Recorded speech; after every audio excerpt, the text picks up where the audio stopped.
Hello everyone. सो इस video के अंदर हम लोग बेसिकली डिस्कस करेंगे HTML5 के फर्दर टैग्स को। अगेन कौन कौन से न्यू टैग्स हैं जो HTML5 के अंदर आए हैं और अगेन इन्होंने हमारा किस तरह से काम आसान किया है। हमारे पास अगेन हेडर है, फुटर है, सेक्शन है, साइड है, और अगेन HTML4 से किस तरह से ये डिस्टिंग्विश होते हैं और ये अगेन हमें क्या यूटिलाइजेशन देते हैं। तो चलते हैं स्क्रीन्स की तरफ।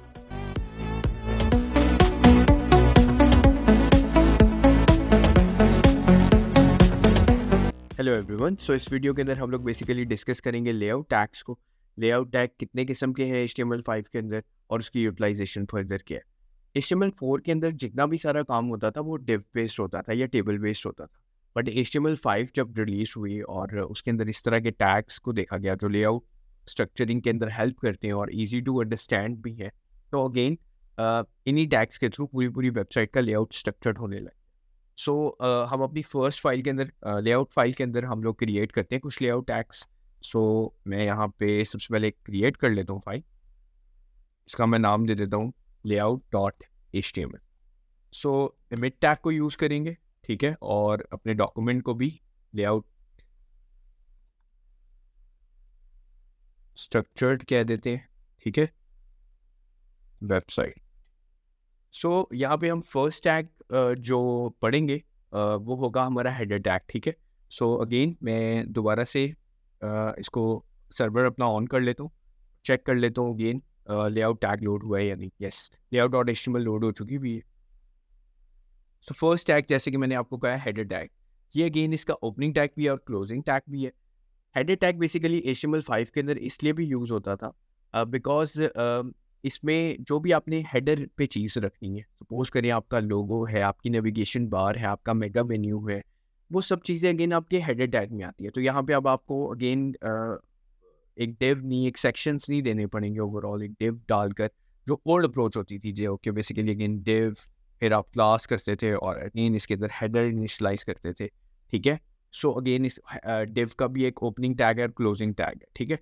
डिव भी एक ब्लॉक लेवल एलिमेंट है और हेडर भी एक ब्लॉक एलिमेंट है।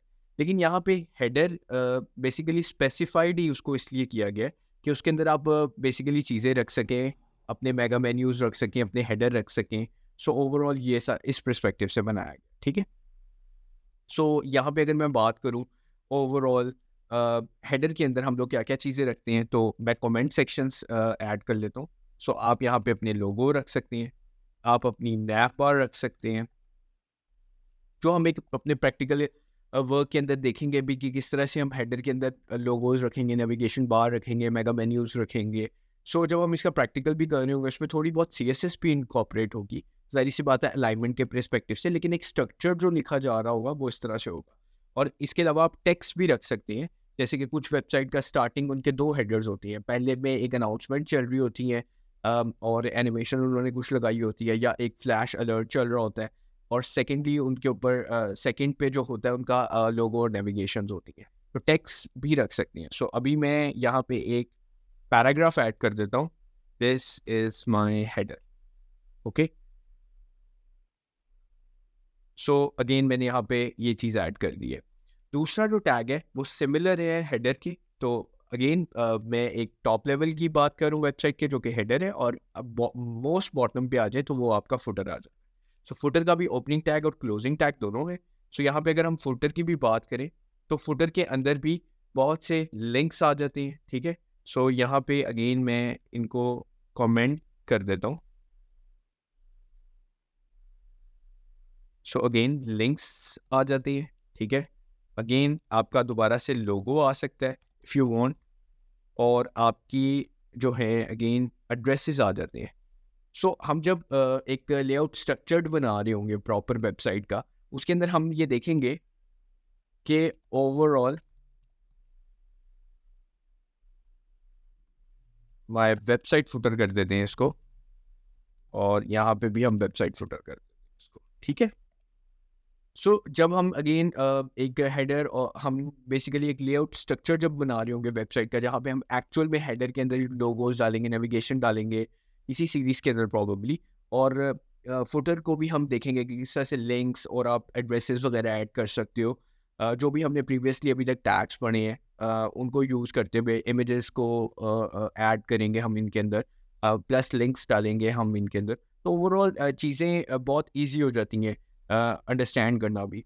अभी अगर हम इसका लेआउट देखें तो अभी सिंपल आपको वेबसाइट पे, क्योंकि जैसे कि मैंने आपको बताया हेडर और फुटर दोनों ब्लॉक लेवल है और डिफ भी ब्लॉक लेवल एलिमेंट था, लेकिन अगेन HTML4 और 5 में कंपैरिजन अगर हम करें तो अगेन रीडेबिलिटी के परस्पेक्टिव से ये HTML5 वो ज़्यादा बेहतर है, क्योंकि आपको पता चल रहा है यहाँ पे सिर्फ हेडर की चीज़ें हैं, आपको कोई क्लास नहीं देनी पड़ रही, इसके साथ एक्स्ट्रा क्लासेस रिमूव हो रही हैं, प्लस आपको फुटर में चल रहा है सिर्फ फुटर की चीज़ें हैं। अब आप मल्टीपल हेडर्स और फुटर्स बना सकते हो, लेकिन अगर आपने उसको डिस्टिंग्विश भी करना है इन टर्म्स ऑफ, सपोज करें मैं एक यहाँ पे सेक्शन बनाता हूँ, उस सेक्शन के अंदर मैं कहता हूँ कि मेरा जो हेडर है उसके अंदर दो चीज़ें अलग से आ रही हैं। एक आ रहा है सपोज करें H1 सेक्शन हेडर, और यहाँ पे मैं लिख देता हूँ पैराग्राफ, आई गेस। सो इसका टैग प्रॉब्ली हमें चेंज करना पड़ेगा पैराग्राफ का। सो यहाँ पे मैं टेस्टिंग सिर्फ लिख देता हूँ कंटेंट के perspective, testing content.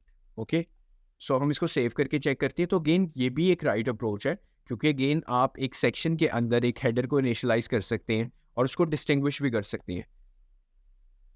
Section header, सो अब मुझे पता चल गया कि अगेन ये जो हेडर है, अगर मैंने कोई प्रॉपर्टीज डिफरेंट करनी है ऊपर वाले हेडर से नीचे वाले हेडर के, तो ऊपर मैं ग्लोबल लेवल पे CSS में हेडर को इनिशियलाइज करके प्रॉपर्टीज दे दूंगा, और अगर मैंने किसी सेक्शन के अंदर देनी है तो मैं सेक्शन और फिर क्लास को लाइक सेक्शन अंडरस्कोर हेडर को करके ये चीज़ दे सकता हूँ। तो अगेन हेडर के मल्टीपल यूजेज हैं। इसी तरह फुटर के अंदर भी आप कुछ चीज़ें इस तरह की अगेन सेक्शंस को बना सकते हैं और उसके अंदर भी सब फुटर्स यूज़ कर सकते हैं, तो वो एक बुरी चीज़ नहीं है। तो ओवरऑल हेडर और फुटर बेसिकली हमारे पास ये करते हैं, और सेक्शंस का भी मैंने आपको यहाँ पे एक्सप्लेन कर दिया। सेक्शन के बारे में थोड़ी सी हम और बात करेंगे। मैं इस चीज़ को रिमूव करता हूँ यहाँ पे, अगर मैं दोबारा से सेक्शन यहाँ पे लूँ, ठीक है। सो ओवरऑल सेक्शन एक ऐसी चीज़ है जो कि थोड़ी सी ब्रॉड होती है। ब्रॉड मीन्स के ओवरऑल हम जब लेआउट जब अपनी वेबसाइट का स्ट्रक्चर्ड कर रहे होते हैं, तो एक सेक्शन जो है उसके अंदर नेस्टेड बहुत से ऐसे एलिमेंट्स आ सकते हैं जो कि उस पर्टिकुलर सेक्शन से बिलोंग करते हैं। एग्जाम्पल के तौर पे जैसे कि आप एक बैनर सेक्शन बना रहे हैं, एक आपने सेक्शन लिया, क्लास बैनर आपने ले लिया, ठीक है। अब इसके अंदर बैनर के अंदर प्रॉबली आप एक हेडिंग डाल सकते हैं, ठीक है, दिस इज माय हेडिंग, ठीक है। और अगेन इसको आप ओवरऑल एक पैराग्राफ इनिशियलाइज कर सकते हैं इसमें, दिस इज माय पैरा, ठीक है। इसमें आप एक एंकर टैग डाल सकते हैं, एक इमेज डाल सकते हैं। सो एंकर ओवरऑल जो ओवरऑल एक सेक्शन होता है वो काफ़ी ब्रॉड होता है इस पर्सपेक्टिव से कि उसके अंदर आप बहुत से एलिमेंट्स को कवर कर सकते हैं जो उस सेक्शन के रिलेटेड है। अक्सर आपने बेसिकली देखा होगा कि वेबसाइट के ऊपर होम पेज पे स्पेसिफिकली एक बैनर होता है और उसके ऊपर एक काउंटर्स चल रहे होते हैं, like 3-4 counters, our achievement, our goals, our reviews.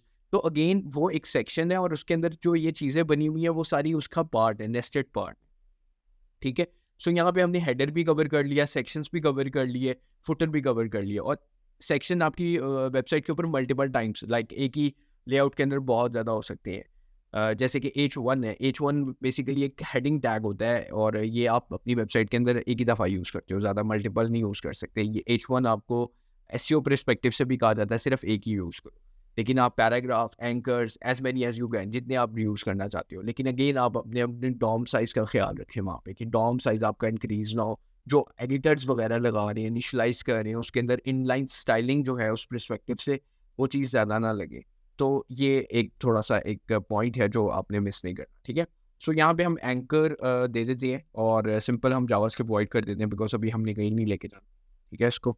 तो यहाँ पे मैं इसको अगेन कर देता हूँ। अगेन हम अपनी लेआउट स्ट्रक्चर देखते हैं तो आपको कोई इतना ज़्यादा उस पे फ़र्क फ़ील नहीं। दूसरी चीज़ जो है एक आर्टिकल है। अब आर्टिकल के बारे में अगेन ये जितने भी मैं टैग्स बता रहा हूँ सब ये ब्लॉक लेवल एलिमेंट्स हैं सबसे पहले तो, और आर्टिकल और सेक्शन बेसिकली अगेन चीज़ वही है, ठीक है। अगर मैं एक आर्टिकल को रिप्रेजेंट करूं और एक सेक्शन को रिप्रेजेंट करूं, ओवरऑल एक्सप्लेन करूं, तो दोनों एक ही चीज़ है, आर्टिकल और सेक्शन। बट सेक्शन जैसे कि मैंने आपको कहा थोड़ा सा ब्रॉड होता है। अगेन उसके अंदर आप मल्टीपल नेस्टेड टैग्स डाल सकते हो, ठीक है। अपने लेआउट के पर्सपेक्टिव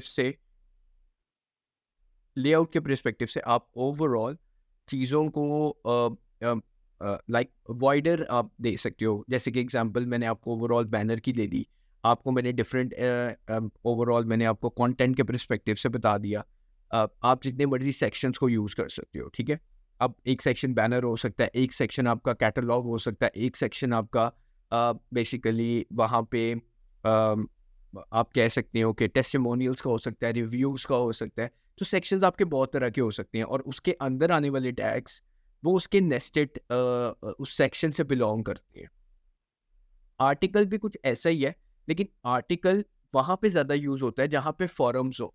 अगेन आप एक फॉरम पढ़ रहे हैं और एक कैटेगरी है फॉरम की, सपोज करें हेल्थ एंड सेफ्टी एक फॉरम की कैटेगरी है। अब उसके अंदर जो आर्टिकल्स होंगे वो रीडेबिलिटी के पर्सपेक्टिव से है कि कोई आर्टिकल किसी ने पोस्ट किया हुआ है। अब मल्टीपल सपोज करें पर्सन ए है, उसने एक आर्टिकल पोस्ट किया, पर्सन बी है, उसने आर्टिकल पोस्ट किया हुआ है और इसी तरह 10-15 आर्टिकल्स आ रहे हैं आपके पास। तो आर्टिकल जहाँ पे बेसिकली आपके पास आ जाए या ब्लॉग के अंदर आपने देखा होगा कि वहाँ पे आप इसको यूज़ करें तो वो ज़्यादा अच्छा है।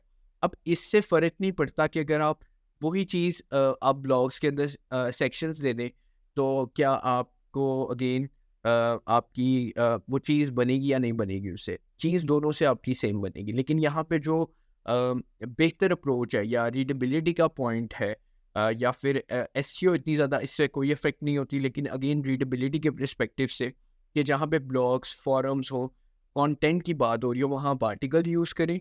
जहाँ पे अगेन बात हो रही हो अगेन किसी वेबसाइट के अंदर एलिमेंट्स की, या फिर बात हो रही हो कि कोई आपने बैनर दिखाना है, टेस्टिमोनियल्स दिखाने हैं, रिव्यूज़ दिखाने हैं, या आपने कोई कैटलॉग दिखानी है, तो वहाँ पे आप सेक्शंस को यूज़ कर सकते हैं। सो अगेन ये एक प्रोसेस है यूज़ करने का, लेकिन अगर आप डिफरेंस देखेंगे तो डिफरेंस आपको कोई फ़ील नहीं होगा इसके ऊपर, क्योंकि एज़ इट इज़ सेम है। सो यहाँ पे अगेन हमने कवर अप कर लिया हेडर को, सेक्शंस को, आर्टिकल्स को, फुटर को, ठीक है। प्रोबेबली एक टैग है जो हम लोग देखेंगे, असाइड टैग प्रोबेबली काफ़ी यूज़ होता है हमारी वेबसाइट्स के अंदर असाइड लिंक्स के तौर पे या फिर असाइड नेविगेशंस के तौर पे, तो हम उसको भी देखते हैं। असाइड टैग आप यूज़ कर सकती हैं। मैं इसकी एग्जांपल आपको डायरेक्टली दिखाता हूँ डब्ल्यूसी स्कूल के ऊपर। सो असाइड टैग आपको यहाँ पे इतना कोई फील नहीं हो रहा होगा कि एक असाइड के अंदर जिस तरह हमने आर्टिकल यूज़ किया इसी तरह हम असाइड टैग यूज़ कर सकते हैं। लेकिन लेआउट को स्ट्रक्चर्ड करते हुए आप सपोज करें एक वेबसाइट में हेडर है, बैनर एक लगा हुआ है और उसके नीचे लेफ्ट साइड पे आपकी कोई 3-4 प्रोडक्ट शो हो रही हैं और राइट साइड पे आपके कुछ नेविगेशन लिंक्स शो हो रहे हैं। सो वो जो नेविगेशन लिंक्स होंगे वो वर्टिकली नेविगेशन अलाइंड हुए हुए हैं, ठीक है। हॉरिजेंटल नहीं है, हॉरिजेंटल आपकी टॉप नेविगेशन है। तो अगेन आप उसको किस तरह से लिस्ट डाउन कर सकते हैं। जैसे कि मैं आपको एक एग्जांपल दिखाता हूँ, अगर यहाँ पे बनी हो तो उसमें आपको आइडिया हो जाएगा। जैसे कि सपोज करिए अगर मैं यहाँ पे लिंक्स डाल देता एक साइट के अंदर, और मैं डाल भी देता हूँ लिंक्स, यहाँ पे हम साइट के अंदर लिंक्स डाल देते हैं। सो इससे आपको आइडिया हो जाएगा कि मैं बेसिकली क्या कह रहा हूँ। सो लिंक 1, सो अलाइनमेंट इसकी फिक्स कर लेते हैं थोड़ी सी, और अब let's see. So aside tag हम इसलिए यूज़ करते हैं। सो अब इसको थोड़ा सा रन करते हैं और लेट्स सी। अगेन आपके पास यहाँ पे आ रहा है, इसको हम अगेन ULLI के अंदर भी दे दें तो वो बहुत सही से आएगा, क्योंकि लिंक एंकर टैग जो है अगेन बेसिकली कौन सा टैग है हमारे पास, इनलाइन ब्लॉक इनलाइन टैग है हमारे पास।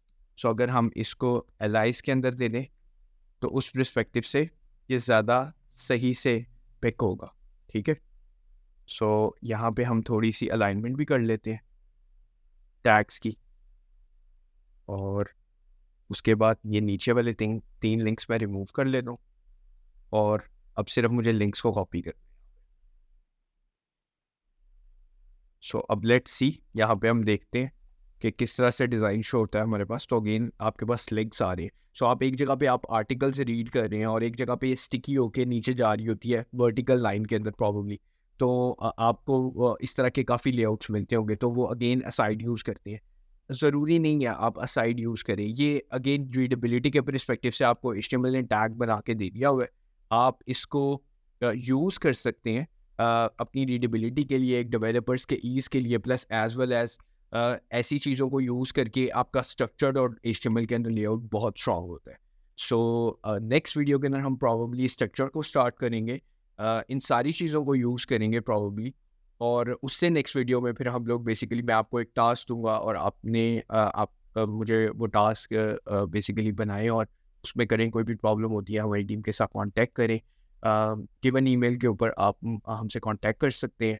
प्लस हम लोग विदिन 24 आवर्स आपको reply back. So thank you for watching this video.